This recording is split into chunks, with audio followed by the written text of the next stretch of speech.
بسم اللہ الرحمن الرحیم۔ حضرت عبد الرحمن جامی رحمۃ اللہ علیہ ایک زبردست عاشق رسول۔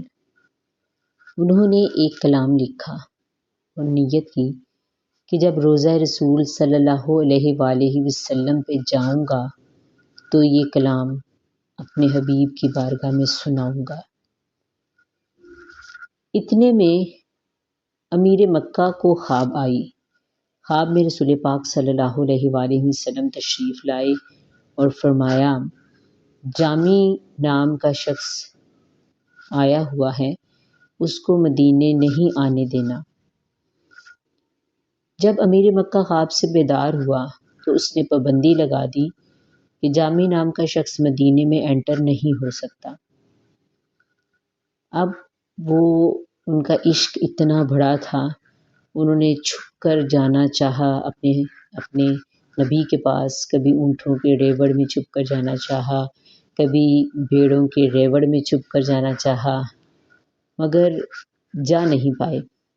مگر اسی طرح چھپتے چھپاتے ایک دن ایسا ہوا کہ نبی پاک صلی اللہ علیہ وآلہ وسلم کی قبر مبارک کے کافی حد تک قریب پہنچ گئے کہ اتنے میں امیر مکہ کو پھر خواب آئی کہ جامی میرے روضے کے قریب آ گیا ہے، میرے پاس اس کو نہ آنے دینا۔ اب امیر مکہ نے یہ حکم دیا کہ اس کو پکڑا جائے، لہٰذا وہ پکڑے گئے اور ان کو جیل میں ڈال دیا گیا۔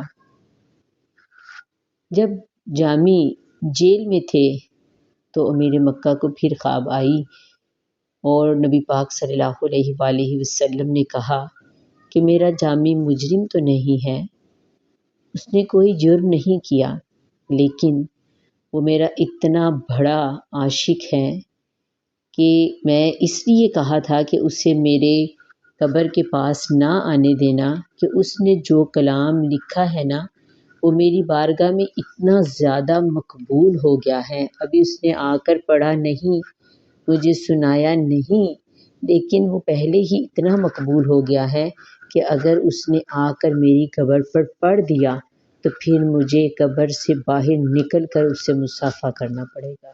سبحان اللہ۔ اور کلام کیا تھا؟ تنم فرسودہ جاں پارا ز ہجراں یا رسول اللہ، دلم پژمردہ آوارہ ز عصیاں یا رسول اللہ۔